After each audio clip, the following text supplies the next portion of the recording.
हर इंसान आगे की ओर बढ़ना चाहता है, सच्चाई बोलना चाहता है, लेकिन सच्चाई बोलने के लिए बहुत कुछ उसके पास है ना, समय कम होता है ना।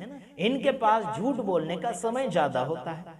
झूठ बनाने के ऊपर बनाते बनाते बनाते झूठ बनाते बनाते दौड़े चले जाते लोग।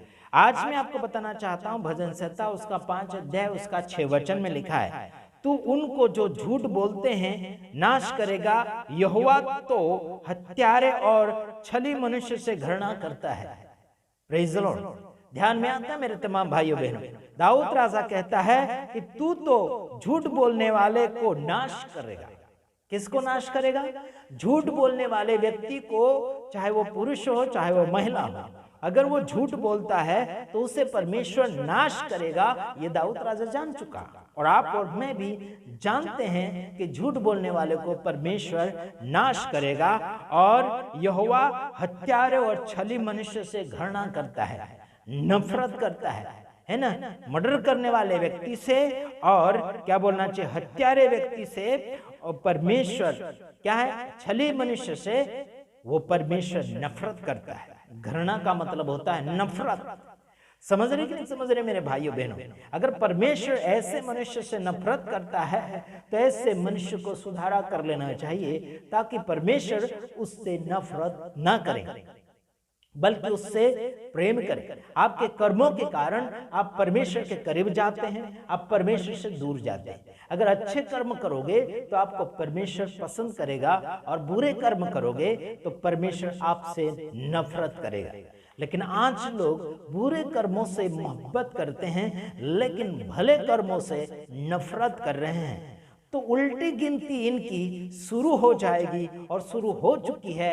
ये स्वर्ग के लिए नहीं बल्कि नरक के लिए अपने आप को तैयार कर रहे हैं। अपने आप के लिए मौत मत बटोरो, है ना। अपने आप के लिए जीवन बटोर लो, जीवन बना लो, जीवन तैयार कर लो। Praise the Lord.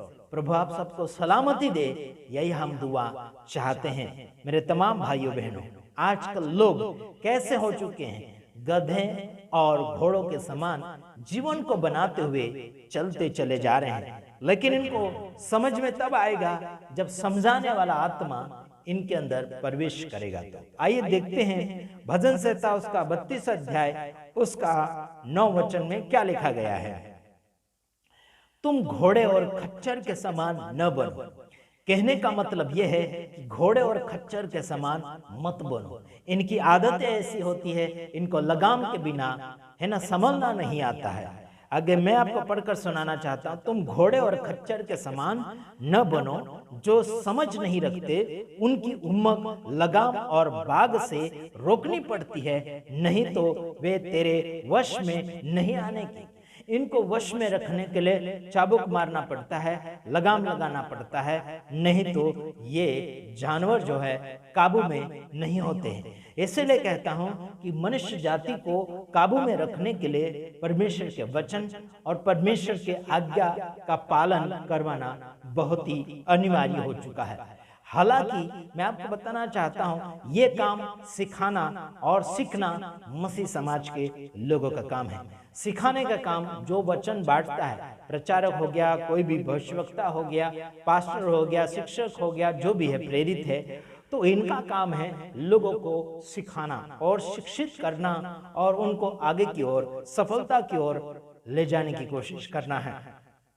हालांकि अगर ये ऐसे नहीं कर पाते, वचन के अनुसार नहीं चल पाते, तो इनको घोड़े और खच्चर के समान कहा गया है। यहाँ कहा है कि तुम घोड़े और खच्चर के समान ना बनो। खच्चर का मतलब गधा है ना, और घोड़ा। गधा और घोड़े के समान बनने की जरूरत नहीं है। हालांकि आपको होशियार बनना है, ईमानदार बनना है, चतुर बनना है, और आगे की ओर आपको बढ़ते चले जाना चाहिए। लेकिन आज लोगों के पास समय नहीं होने के कारण आज लोग क्या कर रहे हैं, सच्चाई को नहीं जानना चाहते हैं। बस दुनियादारी के वीडियो, शॉर्ट वीडियोस और अलग अलग प्रकार के वीडियोस देखना पसंद करेंगे। लंबा वीडियो दुनियादारी के अगर चालू कर लेंगे तो पूरा करे बगैर वो छोड़ते नहीं। लेकिन जब परमेश्वर के वचन अगर सामने सिखाने के लिए कोई व्यक्ति आता है, तो उस वीडियो को ये लोग क्या करते हैं, आगे पीछे करते हैं। जल्दी पूरा हो जाना चाहिए करके। तो इन लोगों में कोई भी प्रकार का सुधारा नहीं हो सकता है। केवल इनको हम यही बोल सकते हैं, घोड़े और खच्चर के समान न बनो। तो इनको लगना चाहिए कि हमको क्यों ऐसे बोल रहे हैं, है ना, हमें क्यों ऐसा बोला जा रहा है, ऐसे करके इनको लगना चाहिए। बाद में पूरा वीडियो देखना चाहिए।